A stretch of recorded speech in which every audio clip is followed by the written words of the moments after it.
And there is absolutely nothing terrible about this man. He is always busting his ass, providing amazing content on 5reasonsports.com. And we appreciate when he joins us on the show. Brady Hawk is with us here on Dono Daily. Good afternoon, Brady. How you doing, man? Good. How are you?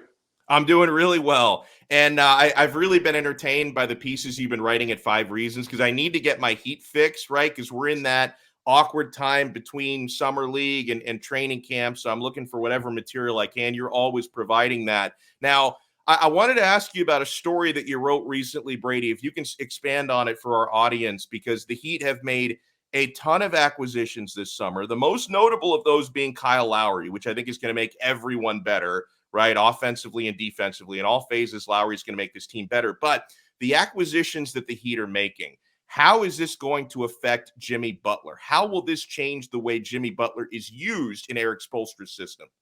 Yeah, I think when everybody thought of Kyle Lowry joining Miami, the initial thing is that it helps Bam Adebayo. Everybody knows the reasons. A point guard and a center is the two important, duo offensively, where you have a pick and roll, you have a guy that can get you in your spots, that could set up a lob pass for Bam, being an athletic finisher. But Jimmy, it just changes a lot of the things he does and just helps him in a lot of different areas where a lot of these guys are having their roles simplified, but it's more about Jimmy just being able to be put in different spots and be able to be more of an all-around player than being simplified like other guys. The most notable part I mentioned is defensively, where he was guarding team's best point guards for a couple stretches throughout the season. And in the past, they got Trevor Ariza. It kind of fixed that a little bit, but still, that's not an ideal situation. Getting Kyle Lowry means that he's going to be off the ball more, where he's not going to be in as many actions defensively, which if he's on the weak side, I don't think there's a better attribute of his than that on the defensive end, where he can just make the decision to either double, to stay, to cut off. He's just a very smart defender in that area where that's where you want him to be. And he's going to be there a lot this upcoming season. I think that's the biggest reason why it helps, the Kyle Lowry, Jimmy Butler duo, but also offensively, it's going to be interesting to see where they can put him. He's not a spot up guy that you can kind of just say, stay off the ball, stay in the corner and kind of wait your turn. He's going to be the main guy that's going to be featured in a lot of these things. Kyle Lowry being able to play off the ball means they're going to do a little bit of that where Jimmy Butler's setting up for him.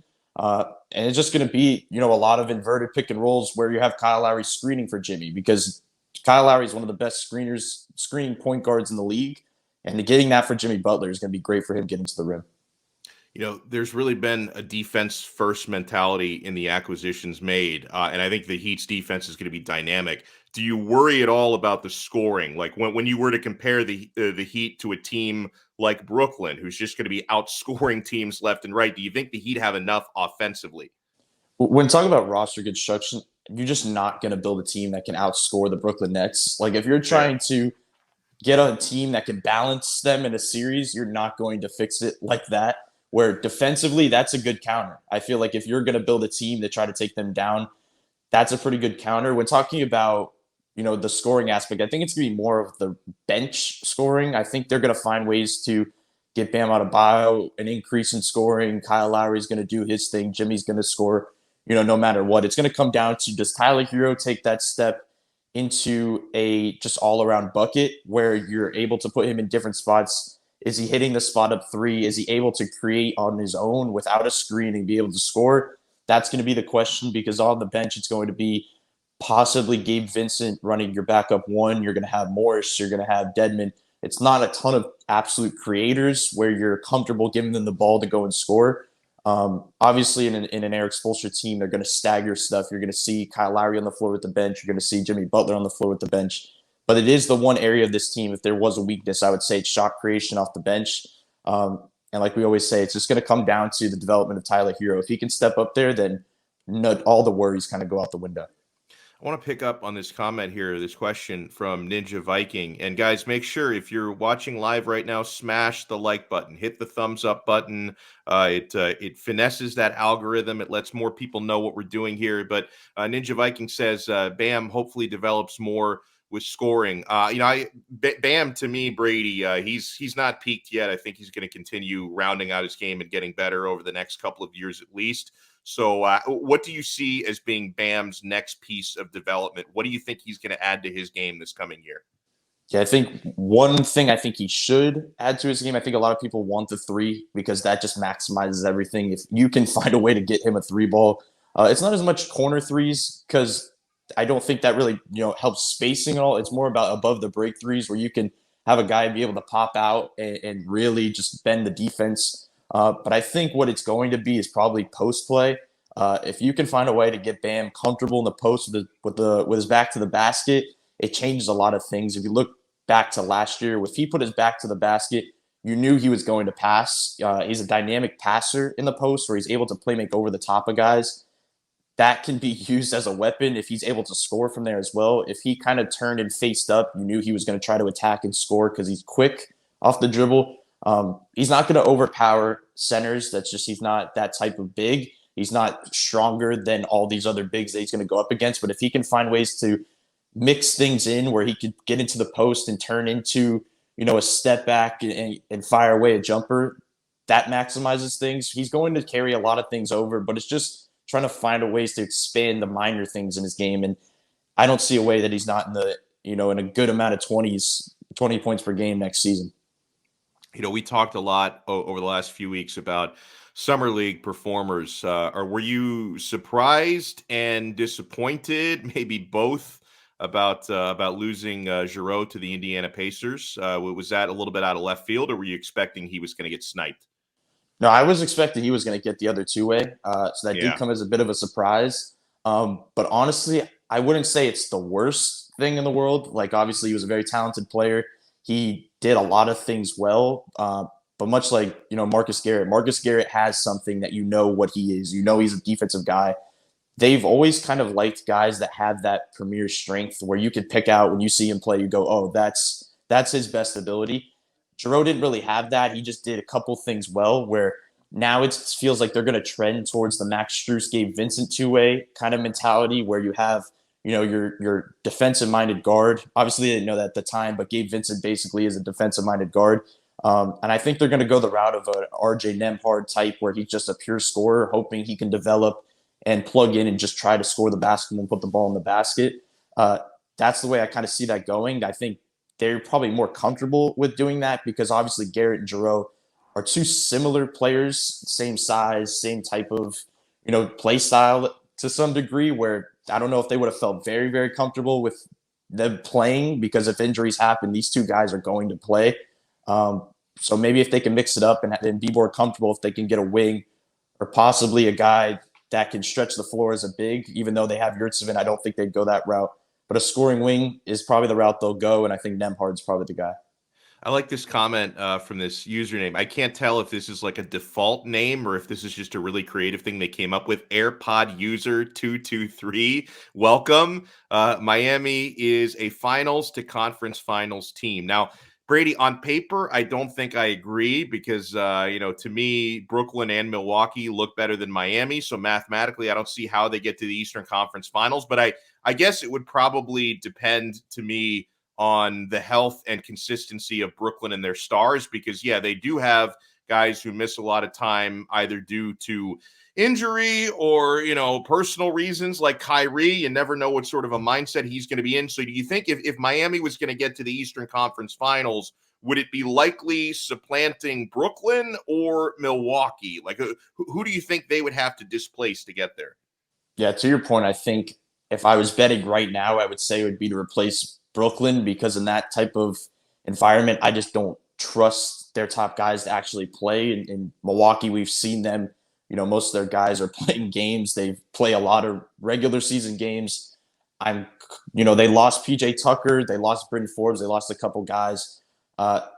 So in some ways they got a little worse, but I still think that I trust Milwaukee, to kind of bounce back. Giannis is still going to improve. They're going to, help things in that area. But when you're talking about the factor of injuries, I think the biggest reason to that point is just the health of Victor Oladipo more than the health of the Brooklyn Nets. That changes the kind of end role of where they'll land is if you have a Victor Oladipo, we've said it's 75, 80%, I'm comfortable that they can get even farther because that's all you kind of need. I don't think you need 100% Victor Oladipo. You're not going to get 100% Victor Oladipo. But if you can get a guy that you can plug next to Herro that can create his own shot, that can defend at a high level next to Tyler Hero off the bench. Uh, Put lineups at the end of games with all 5 strong defenders. That's how you counter the Brooklyn Nets, as we said before. So if they can get an 80% Victor Oladipo, then then we're in the conference finals discussion with the Milwaukee Bucks and the Brooklyn Nets. Do you think the general public, and I'll include myself in this because I gave this guy an unnecessary hard time last year. Do you think we were too hard on Tyler Hero? Like, how did you evaluate his season last year? Did you think he was as bad as people like me claimed he was?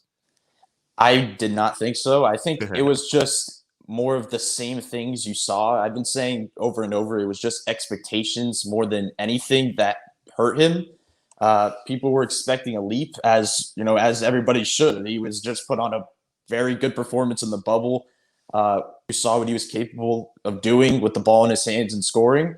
That we just saw a reiteration of that this past season. Obviously, the only thing that went down, I mentioned, is spot up threes. Everything else went up. It wasn't that they went up majorly, but it went up very little. I don't think that's a terrible season. I just think that his leap year hasn't come. If he can do that this year, then everything changes. If things stay the same into his 3rd season this year, then I think it's the conversation to be had. But, after not having a real offseason, I don't want to keep using that scenario, but it's a real thing. A young guy that does not have a true offseason and has to come in here. Now he finally has an offseason to kind of work on his game, improve on the little things. This is the time to make the jump, but I don't think it was easy to say that it was, a down year when he had injuries. He had, a shortened season. It felt like it wasn't really fair. But now he has a role that he's going to play this entire season. I don't think they're going to move him around like they did last year, plug him in the starting lineup, then moving him back down to the bench, playing him on and off the ball. Now it's going to be simplified for him this year, and now it's time to make, the true evaluation. By the way, I love these comments coming in. Prodby, Pack TV writes, I think Depot could be who we think Tyler should be if he's healthy. That's a big if, but the gamble was obviously worth taking at minimum. And our guy Ninja Viking, I am totally on board with this agenda. There are 2 agendas that I am on board with coming out of Summer League. Yes, I am on the Max Streus train, as Ninja Viking is. Don't worry, guys. Max Streus will lead us to victory. I am also, of course, on the train of Turk Nowitzki, Omar Yurtseven. But Brady, on Max Streus, I know you've said before on this show and you've written about it, he's going to be, he can be a rotation guy this coming year. How big of a jump can he make? What are you expecting from Streus to be a little bit more specific on him coming up this year? Yeah, I think we kind of look at him as the guy that can come in for Duncan, can be a spacer, can shoot the ball. But I see ways that they can actually factor in Duncan and Streus. And I think that's where Eric Spoelstra's gem, you always have something in his back pocket where he can use.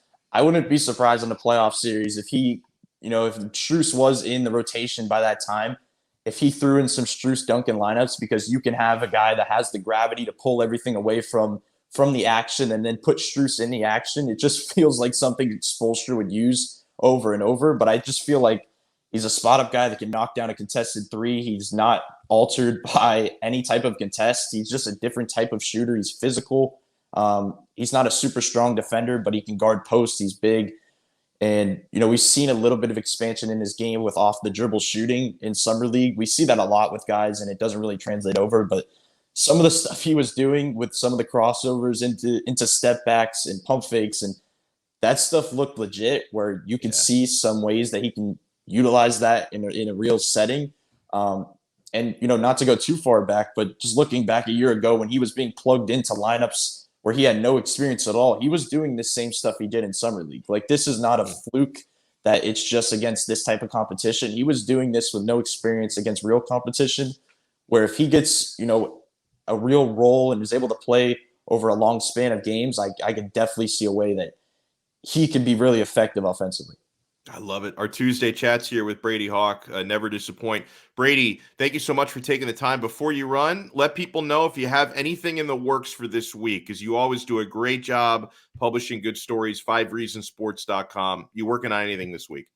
Yeah, today is a Bam Adebayo. Kind of looking forward into this next season to see how it'll be used. I've gone through every player, and Bam's the last one, so that'll be out today.